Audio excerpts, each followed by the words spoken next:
ఏం చేస్తున్నాం? ఆనపకాయ పాలకూర. ఆనపకాయ పాలకూర తయారు చేయడానికి కావాల్సిన పదార్థాలు ఏంటో ఇప్పుడు చూద్దాం. ఉడికించిన ఆనపకాయ ముక్కలు 1 కప్పు, పాలు 1 కప్పు, పచ్చి కొబ్బరి ముక్కలు 1/2 కప్పు, నువ్వులు 2 టేబుల్ స్పూన్లు, బియ్యపిండి 2 టేబుల్ స్పూన్లు, జీలకర్ర 1 టీ స్పూన్, వెల్లుల్లి రెబ్బలు 4, పచ్చిమిరపకాయలు 4, కరివేపాకు 2 రెమ్మలు, పోపు దినుసులు 1 టీ స్పూన్, ఎండుమిరపకాయలు 2, ఉప్పు తగినంత, నూనె 3 టేబుల్ స్పూన్లు, కొంచెం ఆయిల్. ఓకే, పోపులు వేసుకోవాలి. పోపులు వేసుకోవాలా? పోపు దినుసులు వేసుకోవాలి. ఓకే, పోపు దినుసులు వేసుకోవాలి. 1 టీ స్పూన్ జీలకర్ర వేసుకోవాలి. నెక్స్ట్ ఇవి పెట్టుకున్నాం కదా, సొరకాయ ముక్కలు కాదు, ఆనపకాయ ముక్కలు. ఆనపకాయ సరే వేసుకోవాలి. ఆనపకాయ ఎలా ఉంటుంది? ఎలా ఉంటుంది? ఎక్స్ప్లెయిన్ చేయాలి. కాదు, అంటే పొడుగ్గా ఉంటుందా, పొట్టిగా ఉంటుందా? కొంచెం ఈ సైజ్ లో ఉంటుంది. ఏ కలర్ లో ఉంటుంది? గ్రీన్ కలర్ కదా, దాన్ని సొరకాయ అని కూడా అంటారు. మేము ఇక్కడ ఆనపకాయ అంటాం. మేము అక్కడ సొరకాయ అంటాం. వంట వచ్చు కదా?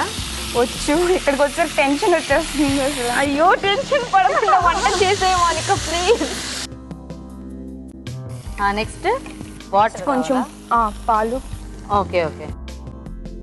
మౌనిక గారు, మీరు ఇప్పుడు పాలు వేసారు కదా, అవి పచ్చి పాలు వేసారా లేకపోతే కాచి చల్లార్చిన పాలు వేసారా? కాచి చల్లార్చిన పాలు. ఓకే, అది ఇండికేట్ చేయాలి మీరు ఏ రూపంలో వాడుతున్నారని. దాన్ని బట్టి కూడా దాని టేస్ట్ ఎలా వస్తుంది. ఓకే అండి, కొంచెం వేడి చేసాను, మరీ మరిగించలేదు. ఓకే, ఇది కొంచెం మరిగే లోపల మిక్స్ చేసుకోండి. పట్టుకోము. క్యాపా? ఇదిగో, ఏది ఇది పెట్టే.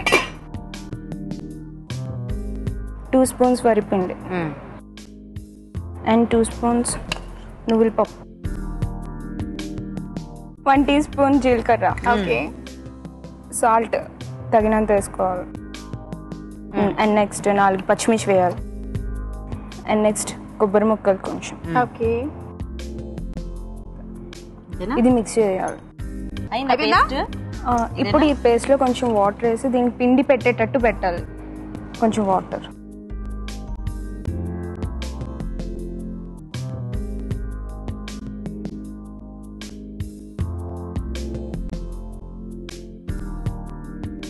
దీంట్లోని లైట్ గా సాల్ట్ వేసి దించారు.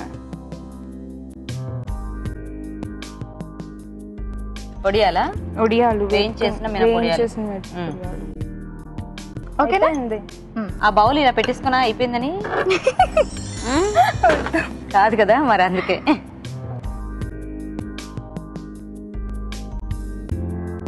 ఓకే, సో మొత్తానికి ఆనపకాయ పాలకూర రెడీ అయిపోయింది. టైం ఏమో 12 minutes 16 seconds అయింది.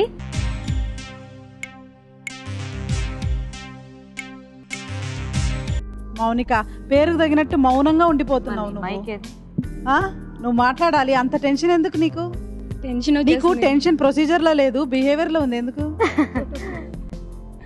అంటే ఫస్ట్ టైం ఇలా రావడం, అందుకే చాలా టెన్షన్ గా ఉన్నా. సరే, బాగా చేసావు. చాలా కమ్మగా ఉన్నింది. ఆనపకాయ పాలకూర చాలా అంటే పాలకూర అంటే జనరల్ గా పాలు ఒకటే యాడ్ చేస్తారు కదా, నువ్వు అందులో కొంచెం అది వరిపిండి కొబ్బరి మసాలా అవన్నీ యాడ్ చేయడం మూలాన చాలా కమ్మగా ఉన్నింది. Thank you. ఒక చిన్న డౌట్ మా, వడియాలు యాడ్ చేసావు కదా, అది ప్రాసెస్ లో ఉందా జస్ట్ అంటే వెరైటీ కోసం యాడ్ చేసావా? వెరైటీ కాదు, జస్ట్ గార్నిష్ చేసుకోవడానికి. అంటే లోపల కూడా మిక్స్ చేసావు కదా, బాగుంటుందని వేస్తే. కమ్మగా ఉన్నింది, చాలా కమ్మగా ఉన్నింది, చాలా టేస్టీగా ఉన్నింది. ఇవాల్టి విన్నర్ మౌనిక.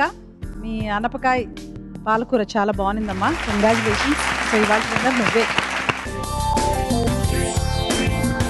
మౌనిక, నీకు గీతా హోమ్ అప్లయన్సెస్ తరపు నుంచి table top wet grinder. Congratulations. Thank you.